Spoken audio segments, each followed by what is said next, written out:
পরবর্তী গল্প পেতে আমার চ্যানেলটা অবশ্যই সাবস্ক্রাইব করে রাখবেন। ধন্যবাদ। আশুজিয়া নেত্রকোনা কেন্দুয়া উপজেলার উন্নত এক গ্রাম, যার এক পাশে যেমন দালান কোঠা, আধুনিক স্থাপনার ব্যবসা বাণিজ্য এবং কি শহুরে পরিবেশ রয়েছে, আরেক পাশে সবুজ ধান ক্ষেতের অপর গ্রামীয় সৌন্দর্য দৃশ্যমান। একই সাথে দুই রঙের সৌন্দর্য নিজেকে সাজিয়েছে আশুজিয়ান। বিহান ৪৫ থেকে ৫০ গতিতে বাইক টানছে। এর বেশি এই গাধা মেয়েকে নিয়ে চলা সম্ভব নয়। দেখা যাবে বলদটা সেবারের মতো আঠার মতো লেগে থাকবে তার সাথে। মাথা মোটাটা বোঝে না তো কিছুই, বদলে যাব মতো এটা ওটা করে বিহানের ধৈর্যের বাঁধ ভাঙতে উপস্থাপিত করবে। মাথামোটা স্টুপিড একটা। চুপচাপ বিহান বাইক টানছে, পিছনে রাহা এতদিন পর বাইকে উঠতে পারছে বলে খুব খুশি খুশি বসে আছে। বিহান ভাইয়ের সাথে বাইকে উঠতে তার বড্ড ভালো লাগে। জিদান ভাইটাও জানি কেমন, এসব বাইক ট্রাই করে তার এত আগ্রহ নেই। পরে শুধু ৪ চাকা নিয়ে ঘুরতে। যদিও বেস্ট ফ্রেন্ডের বিহান ভাইয়ের পুরনো কিছু বাইক মাঝে মধ্যে চালায়। এদিকে বাইক রাহা খুব পছন্দ করে। খোলামেলা আবহাওয়া কি সুন্দর, ভালো চালা যায়। মুক্ত বাতাসে মিশে যায় একেবারে। মনটা চায় পাখির মতো উড়ে যেতে ওই নীল আকাশে, কিন্তু বজ্জাত বিহান ভাইটা কিছুতেই তাকে বাইকে উঠাতে চায় না। রাহাত চোখ মুখ কুঁচকে বিহান ভাইয়ের পিছন থেকে ওনার দিকে তাকিয়ে অনবরত মুখ ভ্যাংচায়। বজ্জাত খবিশ লোক। মেইন রাস্তায় গাড়ি উঠাতে বিহান সতর্কর সাথে বাইক টান দিল। পিছনে যে এক পিচ্চি বসে চালাতে চালাতে হঠাৎ রাহা চেঁচিয়ে উঠল, বিহান ভাই থামুন থামুন, দয়া করে থামুন। আহা থামুন না প্লিজ। হঠাৎ রাহার এত হম্পি দম্পিতে বিহান দ্রুত করে ব্রেক কষল। সঙ্গে সঙ্গে লাফ দিয়ে রাহা বাইক থেকে নেমে গেল রাস্তায়। বিহান হেলমেট খুলে কপাল কুঁচকে তাকালো রাহার দিকে। তাকে এভাবে তাকাতে দেখে রাহা আগেই বলল, দয়া করে এভাবে রাক্ষসের মতো তাকাবেন না বিহান ভাই। রায়হান নুয়ে যাওয়া মুখের দিকে ভ্রুটি করে তাকিয়ে বিহান দাঁত দাঁত চাপলো। কি বলবি? আমার ভয় হয় আপনার অমন চাহনি দেখলে। কখন না গিলে ফেলবেন। তোকে গিলে ফেলাই দরকার ইডিয়েট। আজ আজ তো গিলে ফেলা দরকার। রাহা ঢোক গিলল। মুখ ছোট করে বলল, সে না হয় বাড়ি গিয়ে গিলবে, এখন আমার টাকা দিন। রাস্তার মাঝে হাত পেতে দাঁড়ালো রাহা। বিহান কপাল কুঁচকে প্রশ্ন করলো, মাঝ রাস্তায় টাকা দিয়ে কি করবি? ফুল কিনবো। বিহান ঘাড় বাঁকিয়ে পিছন ফিরে তাকায়।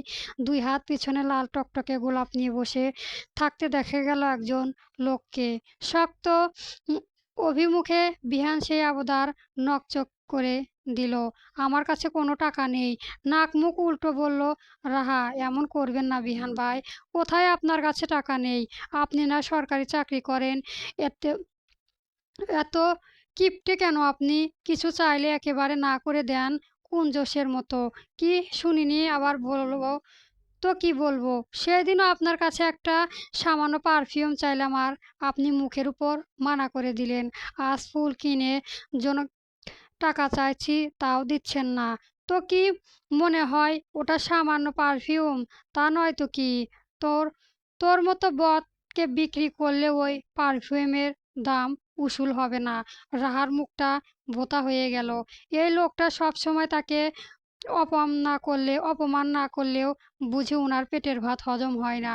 এই মুহূর্তে রাহার রাগ হলে গোলাপ শুলের প্রতি বড্ড লোভ হচ্ছে। তাই বলল, ঠিক আছে মানলাম আমার কোনো মূল্য নেই, তবুও রাস্তার পথচারী ভেবে আমাকে দয়া করে কিছু টাকা দিন, নয়তো গোলাপ কিনে দিন। আমি এত বড় লোক নয়, আর না তো দয়ালু। আপাতত দান করতে পারবো না। রাহার মুখটা আগেও অপমানে ফেলে গেল, লাল হয়ে আসলো। বিহান জানে এই মেয়ে রাগ করলে কান্না করে টকটকে লাল চেঁচির মতো হয়ে যায়। তখনও মুখটা দেখলো বিহানের বড্ড ভালো লাগে, খুব ভালো লোভ হয় একটু কোমরে দেওয়ান। বিহান রায়হানের ওই লাল মুখ দেখে ভেতরে ভেতরে হাসে। এমন করছে কেন? দিন না একটা গোলাপ ফুল কেনে। বিহান ঘাড় ঝাঁকিয়ে রাহার থেকে নজর সরিয়ে অন্যদিকে তাকায়। মনে মনে বিড়বিড় করে, তুই নিজেও তো সদ্য ফোটা এক ফুল, তোকে আর কি ফুল কিনে দেব আমি। রাহা আবারও আহ্লাদি স্বরে বলে ওঠে, বিহান ভাই, কিনে দিন না একটা ফুল। তুমি কি আমার প্রেমিকা, তোকে আমি কেন ফুল কিনে দিতে যাব? অবুঝ রাহা সেসব অমলে না দিয়ে তর্ক করা শুরু করলো। বারে, আমি না আপনার চাচাতো বোন লাগি, আমাকে একটা ফুল কিনে দেওয়া যায় না? না যায় না, ওই লাল গোলাপ কেবল প্রেমিকা আর কেউ বউকেই দেওয়া যায়, তোর মতো কোনো গরুকে নয়। রাহার মুখটা এবার কাঁদো কাঁদো হয়ে এলো। বিহান বুঝলো এই মেয়ের নির্ঘাত এবার রাস্তার মাঝে কেঁদে বসবে, পরে না পাবলিকের দোলানি খেতে হয়। বিহান রাহার দিকে তীক্ষ্ণ এক নজর নিক্ষেপ করে এগিয়ে গেল ফুল বিক্রেতার কাছে। রাহা তখনও বাইকের সামনে দাঁড়িয়ে। বিহান ওর দিকে তাকিয়ে বলল, কয়টা লাগবে? যতগুলো দিবেন আপনি। পুরো ঝুলি তুলেই দেয় তোর মাথায়। রাহা এবার আর জবাব দিল না। লোকটা আস্তে করে এক একটা খাচ্চর সোজা কথাও কেমন রক রহস্যহীনভাবে বলবে, যেন জীবনেও মধুর ধারে কাছে যায়নি। বিহান হাতে টকটকে লাল কয়েকটা গোলাপ নিয়ে গিয়ে এলো রাহার কাছে। রাহা ফ্যাল ফ্যাল করে তাকিয়ে রইল সেই দিক। বিহান ভাইকে দারুণ দেখাচ্ছে ফুল হাতে। সে কল্পনা জগতে বসিয়ে নিল বিহান ভাইয়ের ফুল হাতে মাটিতে হাঁটু গেজে বসে আছে, কাউকে যেন মিষ্টি সুরে নিজের ভালোবাসা প্রকাশ করছে। তার ভাবনা ছেদ ঘটিয়ে ধমকের সুরে বলে উঠল, বিহান ধর। হকচকিয়ে গেল রাহা, ফ্যাল ফ্যাল করে তাকালো বিহান ভাইয়ের দিকে। কি ভাবছিলে? আর কি হলো? রাহাকে বোকার মতো তাকিয়ে থাকতে দেখে সরগোলায় বিহান বলল আবারও, ধরবি নাকি আবারও ফিরিয়ে দিয়ে আসবো? এমন কথা শুনে হকচকিয়ে গেল রাহা। দ্রুত করে টকটকে লাল টকটকা ফুল গুলি তুলে নিল হাতে। সঙ্গে সঙ্গে মুখে ফুটে উঠল একটা মিষ্টির হাসি। বিহান এক নজরে সে হাসির দিকে তাকিয়ে রইল। মনে মনে বলল, তোর এই হাসির জন্য আমি বিহান পুরো পৃথিবীর সঙ্গেও লড়তে রাজি। মাই বাটারফ্লাই। ফুলের গুচ্ছ গুলি রাহার নাকের কাছে ধরল, মাতালের মতো সুবাস টেনে নিল। গালগুলি গোল গোল করে হাসলো আবারও। সেই হাসি দেখে বিহান মুখ ঘুরিয়ে নিয়ে হাসলো। বারবার না রাহার নাক টেনে টেনে ফুলের ঘ্রাণ নিল। হাস্যজল চোখে গোলাপ পাপড়ি হাতে বুঝিয়ে ধরল, ধন্যবাদ বিহান ভাই, অনেক অনেক ধন্যবাদ। বিহান কোনো জবাব দিল না। রাহা গোলাপের হাত বুলাতে বুলাতে জানতে চাইল, আচ্ছা বিহান ভাই, এখানে 17টা গোলাপ কেন? বিহান বাইকে উঠতে উঠতে বলল, তোর মতো ইডিয়েটের মাথায় ওসব ঢুকবে না, উঠে পড়। বলো না বিহান ভাই, 17টা কেন কেন গোলাপ? আমার ইচ্ছে হয়েছে তাই, সময় হলে বাকি আরেকটাও পেয়ে যাবি। এবার ওঠ। বলতে বলতে টিপ টিপ করে হঠাৎ বৃষ্টি নামতে শুরু করলো। বৃষ্টির ফোঁটা পেয়ে রাহা লাফিয়ে হেসে উঠল। হাত ঝাড়িয়ে এক ফোঁটা তুলে নিতে লাগলো হাতের তালুতে। তাই দেখে বিহানের চোখ মুখ শক্ত হয়ে এলো। তাকিয়ে দেখলো রাহা গায়ে সাদা কালো ড্রেস, পুরো সাদা, শুধু কোমরে বেলটা লাল। এই বলদ এই সাদা কাপড়ে বৃষ্টিতে ভিজবে? অসম্ভব। তার আজও মনে আছে সেই দিনটার কথা, সেই ক্ষণের শিহরণের কথাও ভোলেনি বিহান। মুহূর্তে ঝমঝম করে বৃষ্টি পড়তে শুরু করলো। বিহান তাকিয়ে দেখলো রাহার এক হাতে ফুল নিয়ে আরেক হাতে বাড়িয়ে দিয়েছে খোলা আকাশের নিচে বৃষ্টি ছুঁয়ে দিতে। একটু একটু করে যে ভিজছে সেই দিকে গাধাটা খেয়ালই নেই। বিহান ভাই বাইক থেকে নেমে রাহা কবজি চেপে ধরে হেঁচকা টান দিল। হাত 10 দূরে একটা ছাউনি দেখে গেল বাস স্টপে। রাহাকে নিয়ে দৌড়ে সেখানে গিয়ে উঠল। এই অল্প সময়ে গা অনেকটা ভিজে গিয়েছে। ছাউনির নিচে আসতে বিহান নিজের পোশাক ঝাড়তে শুরু করলো। রাহা সাদা শব্দ না পেয়ে ঘাড় বাঁকিয়ে পেছনে ফিরল। দেখলো মেয়েটা ছাউনির ভেতর থেকেও হাত বাড়িয়ে নিঃশব্দে বৃষ্টি বিলাসে মগ্ন। বিহান বিরক্তির সাথে ওর কবজি তো আবারও টান দিয়ে ব্রেঞ্চের কাছে নিয়ে আসে। শক্ত গলায় বলে, ভিজে যাবি, বস এখানে। মুখ গোমড়া করে উত্তর করে রাহা, ভিজবো না তো, ভেতরে আছি, শুধু একটি বৃষ্টি ছোঁবো, এভাবে ভিজে যাবি, চুপ করে বস এখানে। রাহা বিরক্তিতে কপাল কুঁচকে তাকালো বিহান ভাইয়ের দিকে। ভ্রু উঁচু করে বিহান কটমট করে চোখ কটমট করে তাকাতেই রাহা চুপসে যায়। নাক ফুলিয়ে গিয়ে ব্রেঞ্চে বসে।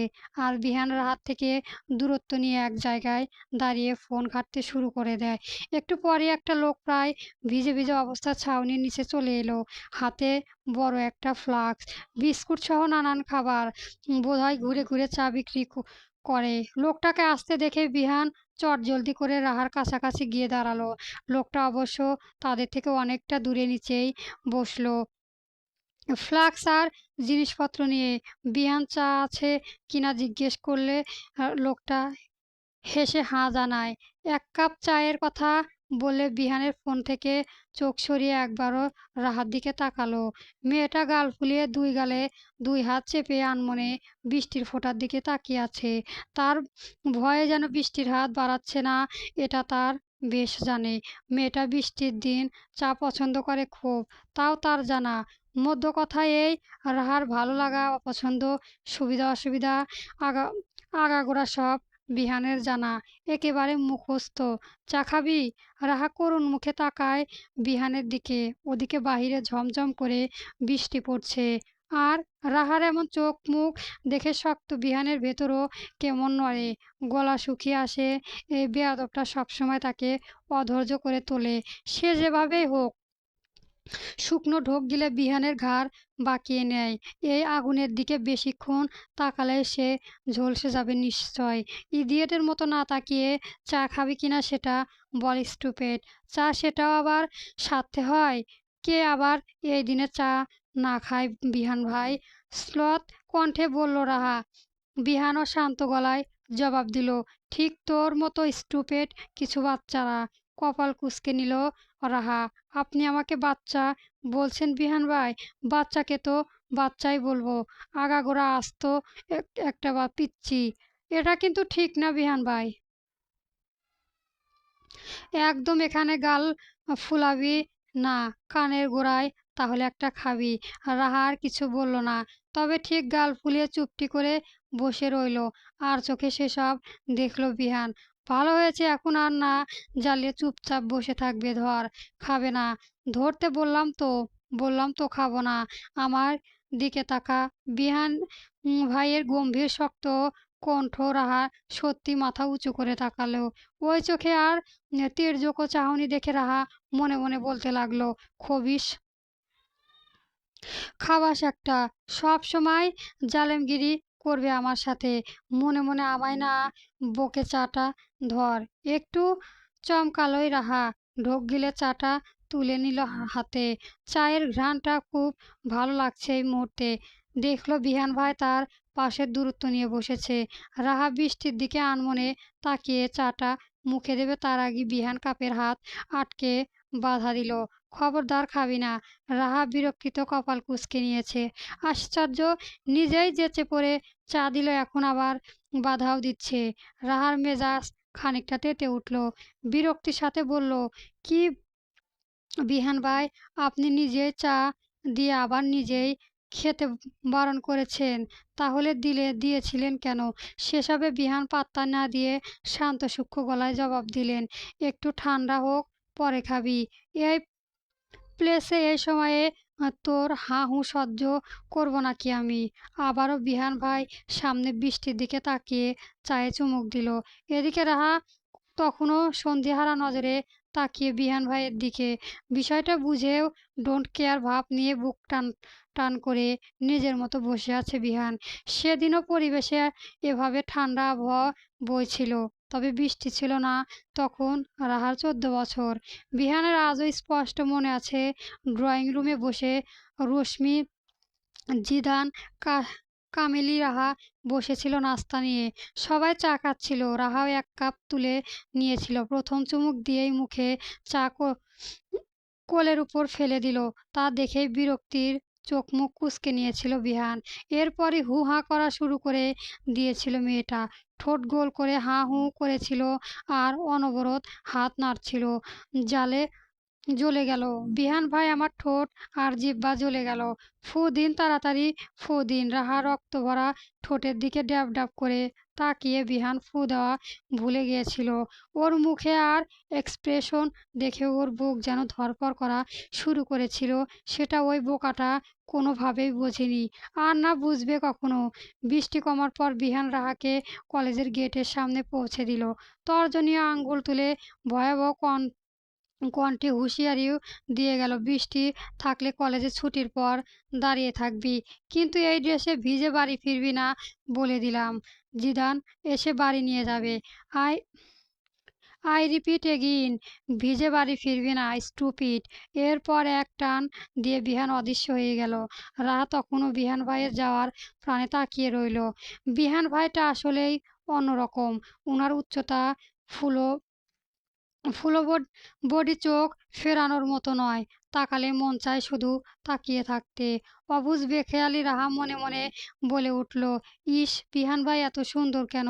দুপুরের দিকে বিহান বাড়ি ফিরল, এখনো রুশমি এরা কেউ বাড়ি ফেরেনি। বাহিরে আজ আবার একটু একটু ঝিরঝির বৃষ্টি পড়েছে। ওই স্টুপিডটা নিশ্চয় এক হালকা বৃষ্টি নাচতে নাচতে বাড়ি ফিরতে চাইবে। বিহান বাইক থেকে নেমে জিদানকে কল দিল। হ্যাঁ ভাইয়া বলো। আস আসছিস কোথায়? আদরে আরদের অফিসে। বিহান নিজের হাত ঘড়িতে সময় দেখে নিয়ে বলল, আধা ঘন্টার মাঝে কলেজ ছুটি হবে, ওকে নিয়ে বাড়ি ফিরবি। জিদান যেন বুঝলো, তবুও রাশান্ত কণ্ঠে শুধালো, ওকে মানে কাকে ভাইয়া?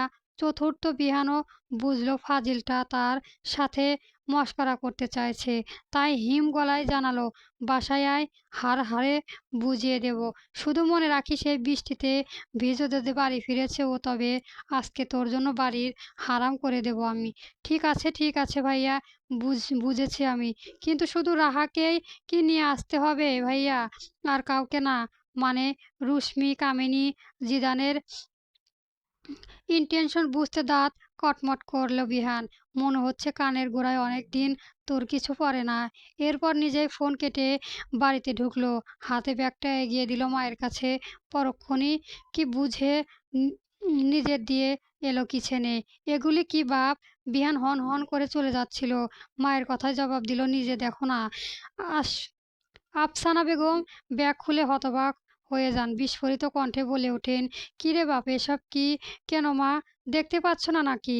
মানে তুই এতগুলি ডিম আনলি কেন? কি বুঝে এতগুলি দেশি মুরগির ডিম আনলি বাপ? ওই স্টুপিডটা নাকি দেশি মুরগির ডিম ছাড়া খেতে চায় না। আফসানা বেগম হতভম্ব কণ্ঠে বললেন, তাই বলে এতগুলি? কয় হালি এখানে? মাত্র 50 হালি। বিহানের কথা শুনে চোখ বের হয়ে আসছে আফসানা বেগমের। ছেলের কি উনার পাগল হয়ে গেল নাকি? এত ডিম কি মানে করে আনতে গেল এই ছেলে? মা ছেলের কথা শুনে রাহা মা জাহানারা বেগমে এগিয়ে এলেন। তিনিও হতবাক হয়ে দাঁড়িয়ে রইল। বিস্ময়ও কাটাতে না পেরে আফসানা বেগম বললেন, এতগুলি কেন আনলি বাপ? এখন এগুলি আমি কোথায় রাখি? কেন ফ্রিজে জায়গা নেই? নতুন আর একটা এনে দিতে হবে? আফসানা বেগম এবার আরো চমকে ওঠেন। চোখ কোঠর থেকে বের হয়ে আসবে। ডিম রাখার জন্য ছেলে কি আবার ফ্রিজ আনবে? অবাকের চমকে সীমায় পৌঁছে দিয়ে মৃদু চিৎকার করে ওঠেন, কি বলে? জাহানারা বেগম হতভম্ব হয়ে মা ছেলের মুখে দিকে তাকিয়ে আছে। এদিকে বিহান হাত ঘড়ি খুলতে খুলতে সিঁড়ির দিকে পা বাড়িয়ে বলল, বাড়িতে 2-3টা ফ্রিজ থাকার পরও এই সামান্য ডিমগুলি রাখার যদি জায়গা না হয়, তবে ডিম যেহেতু এনেছি, রাখার ব্যবস্থা তো আমারই করে দিতে হবে। গল্প ক্যাপ্টেন বিহান আর ভিত চলবে।